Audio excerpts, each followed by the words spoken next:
sipag at dedikasyon sa pamamagitan ng pagpapatatag ng ating economic zone, nabubuksan po ang mas maraming oportunidad para po sa trabaho, sa edukasyon at pag-asa para sa bawat bangsamoro. Asahan niyo po na may kakampi kayo sa Senado sa mga inisyatibong nagpapalakas sa lokal na industriya at nagpapakita ng galing ng Bangsamoro sa buong mundo. Maraming salamat po muli at mabuhay ang Bangsamoro.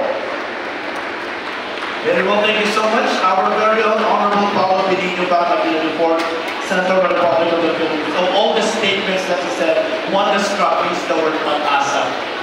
Sa lahat ng pinagkadaanan natin ngayon, inshallah, meron pang pag-asa. The pag-asa are actually in our front right now. Be the change makers. This time, to set the direction of today's discussion, we will now hear the overview of the second multi-stakeholder forum, its objectives, and the strategic outcomes we aim to achieve. Please welcome the OIC Chief of the Operations Division of BESA, Ms. Norkaida L. Mamalak.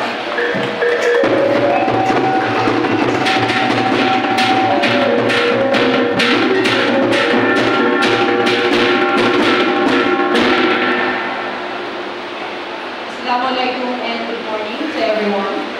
Allow me to present to you the overview of the second multi-stakeholders forum of Bangsamoro Zone Authority.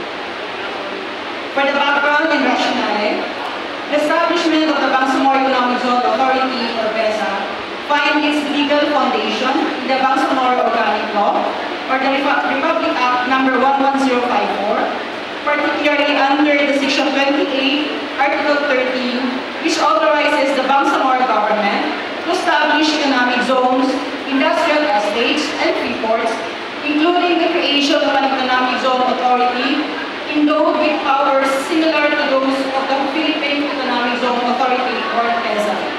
This provision signifies the Bangsamoro government's mandate to promote inclusive and sustainable economic development through the establishment of globally competitive investment hubs. Furthermore, the Bangsamoro Autonomy Act No. 13, or also known as the Administrative Code of the Bangsamoro, formally institutionalized BESA as a corporate body attached to the Ministry of Trade, Investment and Tourism, or MPIT. This enactment outlines the BESA's fundamental mandate to enhance regional economic cooperation, stimulate industrial and enterprise growth, and facilitate investment promotion within the Bangsamoro Autonomous Region in Muslim Mindanao, or BAR.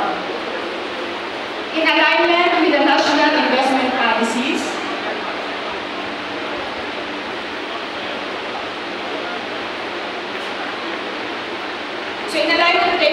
national investment policies, the recent passage of the Republic Act No.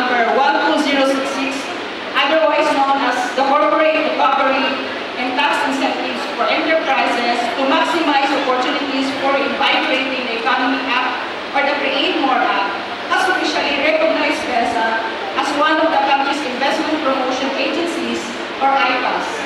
This recognition further empowers BESA to administer and grant fiscal and non-fiscal incentives to registered enterprises operating within Bangsamoro Economic Zone.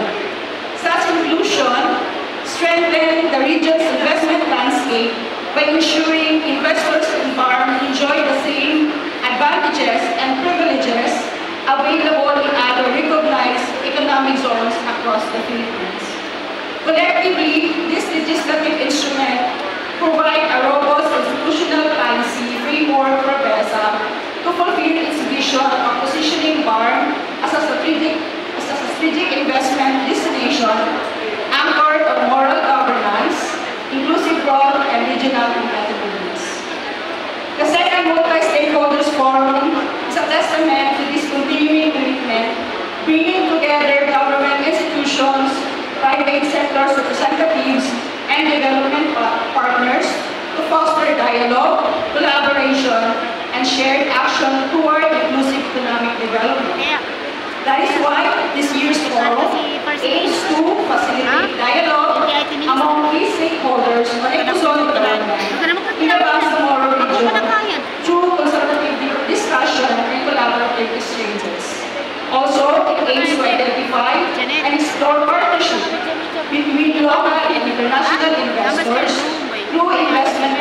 concession and networking opportunities. Also, it aims to promote investment opportunities in BAR and strengthen business matching efforts across sectors through presentations, events, and interactive discussion.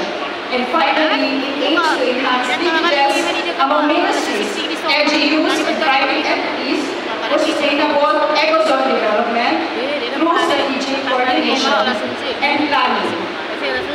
And since this is a gathering of minds and movers, where ideas meet opportunities, partnerships take shape, and foundation for thriving Bangsamoro Economic Zone continues to grow, by the end of this forum, we anticipate to strengthen multi-sectoral collaboration towards establishing and managing economic zone in Bangsamoro.